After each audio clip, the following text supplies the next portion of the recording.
Koduru MLA అరవ శ్రీధర్. అదే మనిషేనా అసలు ఇది ఎమ్మెల్యేనా అని అనిపిస్తుంది నాకు. అసలు ఈ అరవ శ్రీధర్ అనేవాడు ప్రభుత్వ ఉద్యోగి అయిన ఒక అమ్మాయిని భయపెట్టి బెదిరించి రేపు చేసి హెరాస్ చేసి స్వయంగా ఆ అమ్మాయి తనకు జరిగిన అన్యాయాన్ని కూడా ఏకంగా సాక్ష్యాలు ఆధారాలతో సహా బయట పెట్టింది. ఆముదాల వలస ఎమ్మెల్యే ఇంకోడు కూన రవికుమార్. ఈయన గారి వేధింపులు భరించలేక గవర్నమెంట్ స్కూల్ ప్రిన్సిపల్ ఆత్మహత్యా యత్నం చేసుకుంటే ఇప్పటి వరకు చర్యలు లేవు. సతివీడు ఎమ్మెల్యే కోనేటి ఆదిమూలం ఒక మహిళను బలాత్కారం చేసిన చివరికి ఆ అధికారిని ఉపయోగించి ఆ కేసునే క్లోజ్ చేయించుకుంటారు. ఎంత దారుణంగా జరుగుతుందనంటే ఇంకొకడు మంత్రి సంధ్యారాణి పిఏ తనను లైంగికంగా వేధిస్తున్నాడని మరొక ప్రభుత్వ ఉద్యోగి అయిన మహిళ ఫిర్యాదు చేస్తే అతన్ని వదిలేసి ఫిర్యాదు చేసిన ఆయమను జైల్లో పెడతారు. ఆయమ మీద కేసు.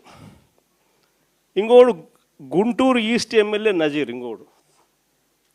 ఈ మనిషి అశ్లీల వీడియోలు కూడా ఆయనతో మాట్లాడుతున్నాడు, ఈడు అశ్లీల వీడియోలు చూస్తూ ఉన్నాడు, ఈడు అశ్లీలంగా చేస్తూ.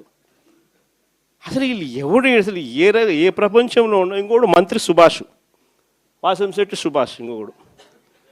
ఏకంగా అశ్లీల డ్యాన్సులు చేస్తూ ఏకంగా చిందులేస్తానంటారు. అశ్లీల డ్యాన్సులు చేస్తూ ఏకంగా స్టేజ్ ఎక్కి చిందులేస్తాడు మంత్రి. అసలు నాకు ఆశ్చర్యంగా ఉంది. అసలు జంగల్ రాజ్యం అని అంటే ఇంకా వేరే పేరు ఏమైనా ఉంటుందా ఈ ప్రభుత్వంలో జరుగుతూ ఉన్న పనులకు? అసలు ఈ స్టేజ్లోకి ఒక ప్రభుత్వం పోవడం ఏంది? దగ్గరుండి ఇట్లా టోళ్ళని తీసుకొని పోయి ఇన్సిడెంట్ జరిగితే భయము భక్తి లేకపోకుండా మరుసటి రోజు జైల్లో పెట్టాల్సిన వాళ్ళందరినీ జైలు అనేది ఎలా ఉంటుందో చూపించాల్సింది పోయి, ఇలాంటిది ఏదైనా చేయాలంటే బొలులో భయం అనేది ఎలా ఉంటుందో చూపించాల్సింది పోయి వీళ్ళందరినీ ప్రోత్సహిస్తాడు ఎవడు? వీళ్ళందరినీ ప్రోత్సహిస్తూ ఉండేది వీళ్ళు.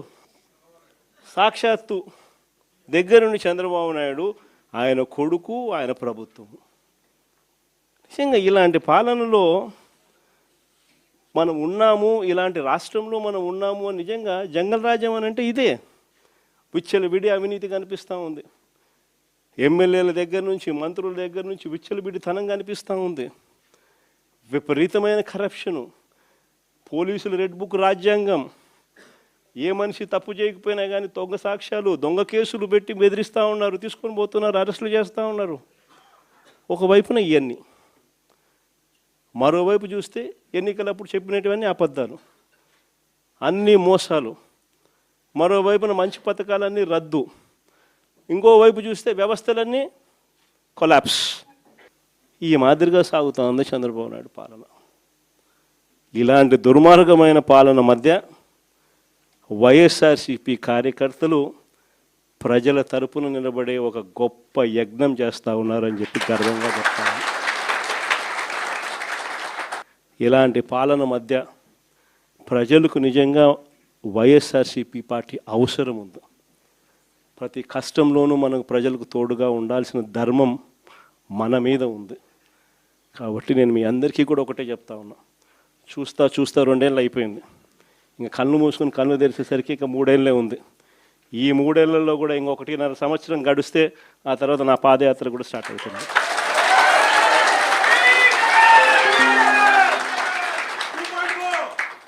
ఒకసారి నా పాదయాత్ర కూడా స్టార్ట్ అయిందంటే ఆ తర్వాత మరో 1.5 సంవత్సరం పూర్తిగా ఇంకా ప్రజల్లోనే దాదాపుగా 150 నియోజకవర్గాల పైచిలకే తిరుగుతాం, ప్రజల్లోనే ఉంటాం.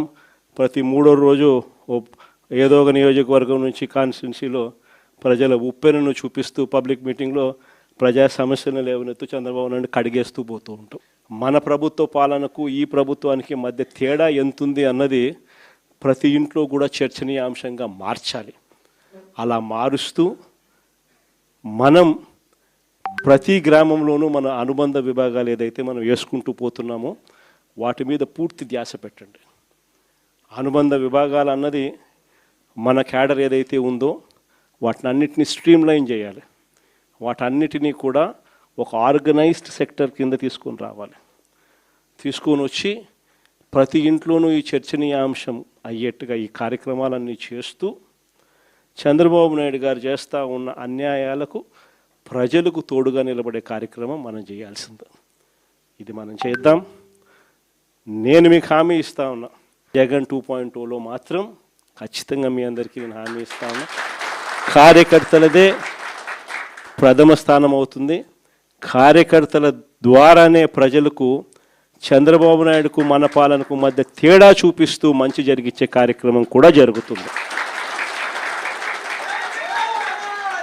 మంచి చేయాలి అని చెప్పి ఒక నాయకుడిగా తపన ఉన్నప్పుడు పాలన ఎలా ఉంటుంది అన్నదానికి నిదర్శనం మన పాలన అయితే, పాలకుడు అనేవాడు అధ్వానంగా ఉంటే చెయ్యాలనే చిత్తశుద్ధి లేకపోతే పాలన ఎలా ఉంటుంది అన్నదానికి చంద్రబాబు నాయుడు గారి పాలన అద్దం పడుతుంది. భీమవరం నియోజకవర్గం నుంచి వచ్చిన ముఖ్యమైన పార్టీ నాయకులకు, కార్యకర్తలకు మీ అందరికీ కూడా మనస్ఫూర్తిగా పేరు పేరున నమస్కారాలు తెలియజేసుకుంటున్నాను. ఈరోజు మనమంతా కూడా దాదాపుగా 2 సంవత్సరాలు చంద్రబాబు నాయుడు గారు ప్రభుత్వం వచ్చి 2 సంవత్సరాలు అయిపోవస్తూ ఉంది. ఇక మరో 3 సంవత్సరాల్లో మాత్రమే మిగిలి ఉన్న పరిస్థితులు కనిపిస్తూ ఉన్నాయి. ఈ 2 సంవత్సరాలలో చంద్రబాబు నాయుడు గారి వల్ల ప్రజలకు కానీ, అక్క చెల్లెమ్మలకు కానీ, మరీ ముఖ్యంగా ప్రజల్లో ఉన్న అక్క చెల్లెమ్మలకు కానీ, ప్రజల్లో భాగంగా ఉన్న రైతన్నలకు కానీ, ప్రజల్లో భాగంగా ఉన్న మరీ ముఖ్యంగా యువతకు కానీ, ఏ ఒక్క సెక్షన్కైనా కూడా కనీసం ఒక్క మంచన్నా జరిగిందా అని చెప్పి నేను అడుగుతా ఉన్నాను ఈరోజు. ఎందుకనంటే చంద్రబాబు నాయుడు గారు అధికారంలోకి వచ్చిన తర్వాత జరిగింది ఏమిటి అని చెప్పి ఒక్కసారి మనం వెనక్కి వెళ్ళి బేరీజు వేసుకుంటే జరిగింది ఏమిటి అని అంటే, ఇంతకుముందు మన ప్రభుత్వంలో ఉన్న పథకాలన్నీ కూడా రద్దయిపోయిన పరిస్థితి ఈరోజు కనిపిస్తూ ఉంది. ఇంతకుముందు ఒక మాట అంటే ఒక మాట మీద నిలబడే నాయకత్వం ఉండేది. ఒక మేనిఫెస్టో అంటే ఒక మేనిఫెస్టోలో చెప్పింది అది ఒక భగవద్గీతగా భావించి, ఒక బైబిల్గా భావించి, ఒక ఖురాన్గా భావించి చెప్పిన ప్రతి మాట కూడా ప్రజలకు మనం మాటిచ్చాం, ఖచ్చితంగా చేయాల్సిన ధర్మం మన మీద ఉంది అని చెప్పి భావించే ఒక నాయకత్వం ఉండేది. ఒక మాట, ఒక పాలకుడు నోట్లో నుంచి ఒక మాట వస్తే ఆ మాట ఖచ్చితంగా నిలబెట్టుకోవాలని తపన, తాపత్రయం పాలనలో కనిపించేది.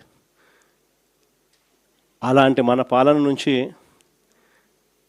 క్రమం తప్పకుండా ప్రతి నెల కోవిడ్ లాంటి సమస్యలు ఎన్ని ఎదురైనా కూడా ఏ రోజు కూడా మనం మన సమస్యలను చెప్పి ప్రజలకు ఇది ఎగరగొట్టాలని చెప్పి ఏ రోజు ఆలోచన జరగల మన ప్రభుత్వ హయాంలో.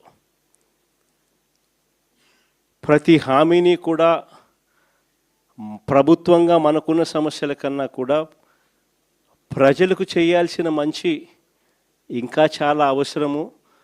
వాళ్ళకున్న సమస్యలు ప్రభుత్వం సమస్యల కన్నా చాలా ఇంకా ఎక్కువగా సమస్యలు పడేది వాళ్ళే అని చెప్పి భావించి ఎన్ని సమస్యలున్నా కూడా ముఖాన ఏ రోజు కూడా చిరునవ్వే తప్ప ఏ రోజు కూడా ఇది చెయ్యలేము అన్న మాట నోట్లో నుంచి ఏ రోజు రానిలేదు.